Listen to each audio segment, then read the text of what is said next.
శుభోదయం. ప్రభువైన యేసుక్రీస్తు నామములో వందనాలు తెలియజేస్తూ పరిశుద్ధమైన దేవుని గ్రంథంలో నుండి ఆమోసు గ్రంథము 9వ అధ్యాయం మొదటి వచనం, యెహోవా బలిపీఠము పైగా నిలిచియుండుట నేను చూసితిని.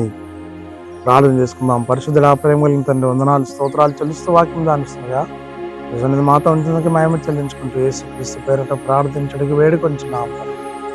ఆమేన్. భక్తునటువంటి ఆమోసు ప్రవక్త ద్వారా దేవుడు మాట్లాడుతున్న మాట, యెహోవా బలిపీఠము పైగా నిలిచి ఉంటూ చూస్తుంది. నీవు నేను కూడా ప్రార్థన బలిపీఠం కట్టుకున్నప్పుడు దేవుడు తన దూతలను పంపించి నీ ప్రార్థన వినడానికి సమర్థుడై ఉన్నాడు. దేవుడే కాదు, ప్రభువే కాదు, దేవదూతలే కాదు, నీవు నేను ప్రార్థించినప్పుడు ఆ దూతలన్నీ కూడా దేవుడు కూడా మనతో ఉంటాడు. ఆయన సాయం చేస్తాడు. ప్రార్థన బలిపీఠం నిర్మించుకోవాలి.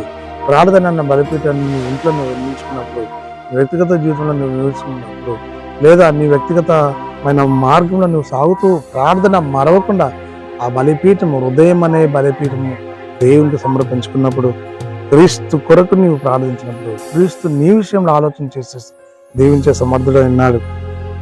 కాబట్టి దేవుని వాక్యం రాబడిన మాట ప్రార్థన చేసుకుంటూ అన్నిటిని దేవుడు మన ఎడల మేలు చేస్తాడని నమ్మకంతో, విశ్వాసంతో ప్రార్థన చేసుకుంటూ ముందుకు సాగుతూ పరిశుద్ధాత్మ దేవుడు తోడైండి నడిపించి దీవించిన గాక.